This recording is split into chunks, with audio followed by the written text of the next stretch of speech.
이번 영상에서 저는 이 계란으로 만들 수 있는 5가지 요리에 도전할 겁니다. 실패하기도 어려운 1단계부터 성공하기도 어려운 5단계까지 하나씩 만들어 보겠습니다. 1단계는 계란 후라이입니다. 솔직히 1단계는 한 손만 있어도 쉽게 만들 수 있습니다. 이렇게 한 손으로 딱 까서 넣어주면 끝이죠. 그럼 계란 후라이가 완성됐으니 같이 먹을 밥이 있어야겠죠. 2단계로 만들 건 황금 볶음밥입니다. 계란 1개를 그릇에 풀고 밥을 1공기 넣어서 알알이 잘 섞이도록 휘저어줍니다. 그리고 기름 두른 팬에 계란밥을 올린 다음 간을 위해 맛소금을 뿌리고 맛술을 사용해서 계란 비린내를 제거할 겁니다. 여기에 볶음밥에 빠질 수 없는 참기름까지 넣어주면 황금볶음밥 완성. 그리고 만들어둔 후라이 올려주면 더 맛있겠죠? 그러면 이제 밥도 먹었으니 면으로 넘어가 볼까요?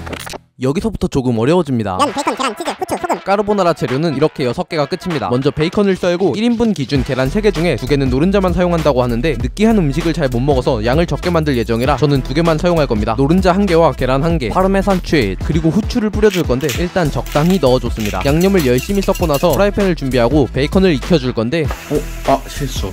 올리브유를 먼저 둘러 놔야 했는데 근데 큰 차이 있겠어요? 베이컨은 노릇해지면 잠시 아웃, 물에 소금을 넣고 물이 끓으면 면을 삶기 시작할 건데 이 링기니 면을 사용해서 만들 겁니다. 면은 80%만 익히라고 하니 먼저 면의 삶는 시간을 확인해보죠. 이 면은 5분 정도면 될 것 같네요. 면을 꺼내서 0.5인분이 맞는지 확인부터 하고 끓는 물에 넣어서 5분 기다려주고 5분이 지났으니 파스타 면을 베이컨에 넣고 면수도 부어주고 나서 잘 섞어줍니다. 그리고 만들어둔 양념을 면에 부어서 저로 갔다 앞으로 갔다 뒤로 갔다 존나 비벼. 까르보나라가 원래 국물 요리였나 하는 생각이 들면서도 치즈와 파슬리를 뿌려서 그럴싸하게 만들어서 먹어봤는데 그냥 노른자 비린맛밖에 안 났습니다. 이번에는 흰자는 아예 사용하지 않고 노른자 3개와 치즈, 후추를 섞어서 양념을 만들 건데 연습도 겸해서 2명이서 먹으려고 1인분 정량에 맞춰 만들어 보려고 합니다. 2명이서 1인분이 무슨 말이냐 싶겠지만 둘 다 느끼한 걸 못 먹다 보니까 그렇게 됐습니다. 면도 양념에 맞게 1인분 준비해서 삶아주고 플레이팅에 사용할 베이컨은 따로 챙겨둔 다음 다 익은 면과 면수를 조금 부어서 베이컨과 함께 볶다가 노른자가 바로 익어버리면 안 되니 화려한 손목 스냅을 자랑하며 열기를 식히고 겨자반죽 같기도 한 양념을 잘 긁어서 난리를 치면서 면과 섞어주면 됩니다. 그리고 처음 먹어봤을 때 재료가 적은 만큼 후추의 역할이 중요하다고 느껴서 후추도 더 뿌려주고 다시 잘 섞어주면 이미 충분히 크리미해 보이는데 이때는 뭐가 마음에 안 들었는지 더 크리미해지길 바라며 다시 불에 올려서 익혔는데 얼마나 꾸덕해진 건지 양념이 풀처럼 면을 팬에 붙여버렸습니다. 근데 이때 와 2번 만에 완성했네 하면서 열심히 플레이팅해서 한 입 먹어봤는데 와 꾸덕을 넘어서 그냥 뻑뻑해져 버렸네요. 다음 앞서 사용했던 베이컨을 전부 써서 새로 사려고 마트에 가봤는데 이런 두툼한 베이컨을 1+1으로 판매하고 있길래 이걸 어떻게 참아 냉큼 사버렸는데 이걸로도 만들 수 있나요? 뭐 어떻게든 되겠죠. 양념은 똑같이 만들 건데 양을 줄이기 위해 노른자는 2개만 사용할 겁니다. 그리고 뻑뻑한 파스타를 2번 먹을 생각은 없어서 저 양념의 꾸덕함을 중화시키기 위해 찬물을 넣어야 하는데 까르보나라 AS 기사이신 은수전님의 영상을 보면 3큰술 넣는 걸 확인할 수 있으니 저는 2큰술 정도면 되겠죠? 까르보나라는 재료가 적으니 각 재료마다 역할이 굉장히 중요하고 베이컨의 역할은 베이컨을 먹는 것보다 기름을 뽑아내는 게 중요한데 두꺼운 베이컨은 역시 살코기가 많다 보니 바짝 익혀도 기름이 나오진 않았습니다. 면은 베이컨이랑 섞어서 열기가 조금 식으면 준비해둔 양념을 가져와서 넣기 전에 한 번 더 섞어서 넣으면 됩니다. 휘젓기도 하고 만테카레도 하고 나니 나름 크리미한 소스처럼 보여서 플레이팅하고 먹어봤는데 뭔가 미묘하네요. 그리고 아까 양념 만들 때 치즈를 너무 많이 넣었더니 너무 느끼해서 파김치랑 먹었습니다. 다시 양념을 만들려는데 노른자만 사용해서 만들면 이렇게 흰자만 너무 많이 남아서 어차피 양념에 물을 섞을 걸 생각하면 그냥 흰자를 써도 될 것 같습니다. 계란 1개, 치즈, 후추로 양념을 만들고 미워도 다시 한번 두꺼운 베이컨을 사용해보고 계란을 1개 사용했으니 면도 3분의 1인분만 삶아줄 겁니다. 익은 면은 베이컨과 잘 섞고 양념을 붓고 다시 잘 섞어줬습니다. 와 아니 어떻게 처음엔 이 상태에서 먹을 생각을 했지? 아무튼 이제는 약불로 천천히 익히면 된다는 사실을 알아왔으니 여유롭게 기다려보죠. 네 지금 3분 50초 정도 지났는데 소스에 아무런 변화가 없길래 불의 세기를 조금 올려서 익히는 동안 딴 생각을 잠깐 하는 사이에 계란이 익어버렸습니다. 급하게 인덕션에서 떼어내서 휘저어봤지만 이미 뜨거운 프라이팬의 열기로 인해 까르보나라가 아니라 스크램블 파스타를 만들어버렸습니다. 근데 지금까지 중 가장 맛있었습니다. 맛이 괜찮은 걸 보니 이제 완성까지 얼마 안 남았습니다. 그리고 역시 두꺼운 베이컨은 별로여서 다시 얇은 걸로 만들 겁니다. 진행 과정은 이전과 다 똑같으니까 여기까진 스킵. 인덕션을 3으로 설정해서 천천히 양념을 졸이다 보면 이렇게 크리미한 소스를 만들 수 있습니다. 완전 이건데? 바로 플레이팅. 와 솔직히 이전까지 만든 거랑은 비교도 안 되게 맛있었습니다. 여러분의 구독과 좋아요도 맛있게 먹었으니 이제 디저트를 먹어야겠죠. 4단계는 폭신한 수플레입니다. 이런 수플레를 계란만 있으면 만들 수 있다는데 그렇게 쉬울까요? 작은 팬에 만들 생각이라 계란은 1개면 충분할 것 같습니다. 흰자와 노른자를 분리해서 노른자엔 소금을 넣어서 저어주고 흰자엔 설탕을 넣은 다음 핸드믹서를 꺼냅니다.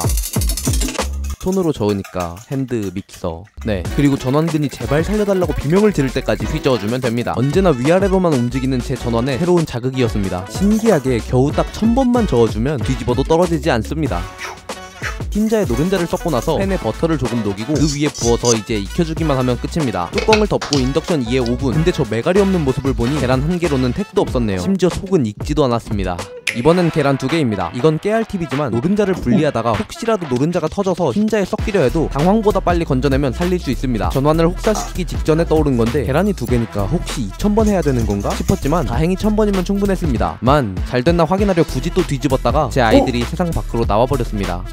인덕션 2는 너무 약한 것 같아서 이번에는 인덕션 3에 3분 정도 익혀보니 부풀어 오른 모양이 너무 이뻐서 이보다 더 익히면 망한다는 생각에 빨리 꺼내왔더니 속이 하나도 안 익었더라고요. 풍선 빠진 바람마냥 푹 꺼져버렸습니다. 드디어 전환을 고생시키지 않고 젓는 방법을 찾았습니다. 팔을 고정하고 젓지 말고 큰 솥에 수프를 젓듯이 전체적으로 돌려주게 되면 전환은 더 이상 아프지 않고 삼두가 아픕니다. 이번에는 속까지 완전히 익히기 위해서 인덕션 3에 4분 익혀봤지만 딱히 속이 더 익진 않았습니다. 달궈진 벽면에 붙여서 익혀보려 해도 벽에 붙어서 안 떨어질 것 같고 뚜껑을 덮어 팬 내부 열기로 2분간 익혀봤지만 오히려 시간이 지나면서 가라앉아버렸습니다.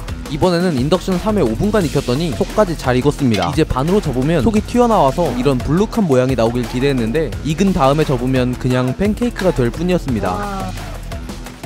흰자로 만든 거품을 반은 남기고 반만 노른자와 섞어서 팬에 올린 다음 그 위에 남은 흰자를 그대로 올려주면 이렇게 드디어 유튜버스러운 비주얼의 수플레가 됩니다. 근데 두 겹을 쌓는 동안 시간이 지체돼서인지 또 속이 다 익어버려서 반으로 접어봐도 별로였습니다. 그래도 먹으려고 시럽을 뿌리고 잘라보니 단면은 정말 이쁘게 나왔습니다.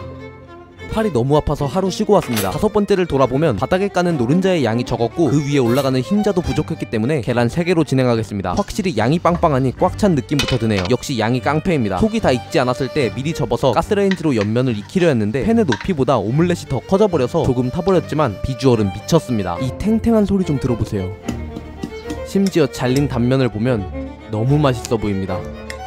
자, 이제 다음이 마지막 난이도입니다. 제가 과연 이 흘러내리는 오믈렛을 만들어낼 수 있을까요? 요리를 시작하기 위해서는 당연히 만드는 방법부터 알아야겠죠. 먼저 한국, 미국, 일본 등 각국의 오믈렛 영상을 찾아봤습니다. 달걀 3개를 그릇에 깨서 넣고 간을 위해 소금도 넣어줍니다. 흰자와 노른자가 완벽히 섞이도록 휘젓고 나서 체에 걸러주면 되는데 이렇게 체에 걸러주면 더 부드럽고 만들기도 쉬워진다고 하네요. 우선 팬을 충분히 예열시킨 뒤 손에 묻은 찬물을 튀겨 이렇게 물이 방울지는 모습이 확인되면 기름을 두를 겁니다. 근데 물을 튀겨보니 방울이 되려다 말고 바로 증발해버리네요. 필요 이상으로 예열된 것 같지만 개의치 않고 기름을 두른 후 풀어둔 달걀을 부어줍니다. 이제부터 계란이 완전히 익기 전까지 이렇게 젓가락으로 무자비하게 휘저으며 스크램블을 할 겁니다. 그리고 찾아내고야 말았죠. 똥손의 재능을 편집하면서 다시 보니 이미 다 익었는데 언제까지 휘젓고 있을지가 의문입니다. 그렇게 바로 시작된 2번째 도전. 첫 도전에서 기름을 골고루 두르지 않았던 실수를 빠르게 캐치하며 기름을 고르게 둘러줬습니다. 그 위에 달걀을 붓고 열심히 휘저은 결과 그대로 익어버렸습니다. 그래도 포기하지 않고 알갱이들끼리 붙여서 뒤집는 연습까지 했으니 조금은 발전했다고 볼 수 있겠네요. 아무튼 이렇게 첫날은 계란 6개를 날리고 지나갔습니다. 두 번의 완벽한 패배를 겪고 다시 여러 영상을 찾아보니 달걀에 우유를 조금 섞어주면 팬에서 달걀이 익는 시간이 길어져서 이전과 같이 스크램블 에그가 돼버리는 상황을 방지할 수 있다고 합니다. 바로 우유부터 넣어주도록 하죠. 그리고 팬의 크기가 크면 달걀이 넓게 퍼져서 수분이 빠르게 증발하므로 18cm 정도의 크기가 좋다고 하니 18cm? 마침 딱 그 정도 크기의 물건을 가지고 있습니다.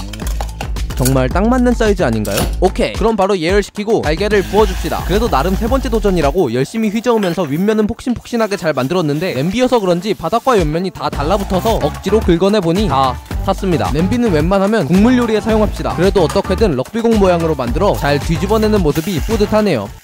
자, 이제 장난은 그만하고 본격적인 연습을 위해 작은 크기의 팬을 하나 구매하겠습니다. 20cm 팬으로 구매했습니다. 큰 팬으로도 오믈렛은 만들 수 있지만 그러기 위해선 한 번의 도전마다 계란을 5개는 써야 되기 때문에 비용 문제는 둘째치고 솔직히 다 먹을 자신이 없습니다. 이번 도전부터는 예열된 정도를 확인하기 위해 찬물을 튀기지 않고 기름에 나무젓가락을 찔러본 뒤 젓가락 끝이 지글지글할 때 달걀을 투입시킬 겁니다. 지금 팬을 바꿔서 그런지 느낌부터 다릅니다. 확실히 냄비보단 훨씬 깔끔하게 떨어지네요. 이제부터 중요한 건 뒤집기와 모양 잡기 바닥인데 끝부분이 잘 안 떨어지는 느낌에 오랫동안 불 위에 두었더니 바닥이 잘 익은 팬케이크처럼 돼버렸습니다. 심지어 완성된 모양을 보니 모양 잡는 게 앞으로 큰 숙제가 될 것 같아 보이네요. 그리고 이번 도전을 다시 돌아보면 우리의 목표인 흘러내리는 오믈렛과는 다르게 이미 표면이 거의 익어있는 모습을 볼 수 있습니다. 해서 5번째 도전은 표면이 흐물흐물한 상태에서 계란을 접는 것을 최우선 목표로 두고 진행하겠습니다. 너무 익는 것을 방지하기 위해 불 밖에서 휘저어봤지만 오히려 바닥이 제대로 익지 않았는지 접을 때 조금 찢어졌고 여전히 바닥은 타버렸습니다. 그래도 이전보다 포슬포슬한 속을 얻게 되었으니 접는 타이밍을 조금씩 빠르게 하면 될 것 같습니다. 그렇게 6번째 도전에선 조금 빠르게 접어서 북극에 깨진 얼음처럼 되었지만 접힌 면이 연한 노란색을 띠고 있으니 불 조절에 성공해서 만약 뒤집은 면도 연한 노란색이라면 이번 도전은 끝입니다.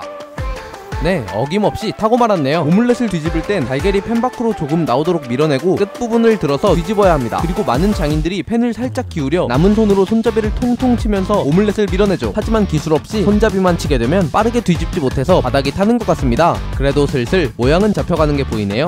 이건 피드백을 수용해서 만든 7번째 오믈렛입니다. 확실히 이전보단 조금 나아 보이는데 뒤집는 방법을 어떻게 바꿨을까요? 새로운 방법은 없습니다. 이번 오믈렛을 만들면서 손잡이를 친 횟수는 총 70회. 그럼에도 시커멓게 타지 않은 이유는 하염없이 손잡이를 치고 있을 미래를 예상하고 불의 세기를 줄여놨습니다. 8번째부턴 많은 영상에서 고무주걱을 사용하길래 집에 있는 나무주걱을 사용하기 시작했습니다. 주걱은 다 같은 주걱이지 않겠어요? 그리고 9번째에서 나무주걱으로 뒤집기를 3번 연속 실패하면서 모두가 고무주걱을 사용했던 이유를 깨닫게 되었습니다. 팬과 달걀 사이의 간격에 주걱을 넣어서 뒤집어야 하는데 말랑한 고무주걱은 잘 파고들겠지만 단단한 나무주걱은 깊게 넣으려고 하면 달걀을 밀어내기 때문에 나무주걱을 사용하지 않았던 겁니다. 어느덧 벌써 10번째 도전. 이제는 더 이상 태우고 싶지 않았던 저는 아예 불을 꺼버립니다. 바닥이 제대로 익지 않아서 흘러내리기까지 하는데 솔직히 이 정도면 안 익었다고 하는 게 맞잖아요?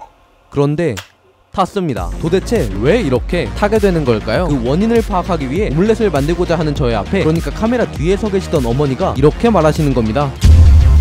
이것은 이제 도전이 아닌 학부모 참관 수업에서 최고의 모습을 보여야만 하는 무대가 되어버렸습니다. 그렇다면 여지껏 쌓은 모든 노하우와 피드백을 활용하여 오믈렛을 만들어야 합니다. 그러나 엄청난 긴장감에 머리가 백지가 된 저는 해본 적도 없는 실수까지 저지르며 살짝 태워버렸습니다. 참관 수업이 무사히 끝난 뒤 간신히 이성을 되찾고 나서 오믈렛을 태우지 않기 위해 불 조절에 심혈을 기울였고 약간의 유혈 사태가 있었지만 드디어 태우지 않는 것에 성공! 하지만 모양이 망가졌으니 이 감각을 살려서 바로 다음 도전으로 넘어가는 게 좋겠습니다. 기름이 뜨거워지면 달걀을 묻혀 예열된 정도를 확인하고 달걀을 열심히 스크램블 하다가 표면이 계란국일 때 접는 완벽한 타이밍과 부드러운 속을 증명하는 탄력에 살짝 그을렸지만 그럴듯한 모양까지 완벽해 보이네요. 이제 썸네일을 박력있게 한방!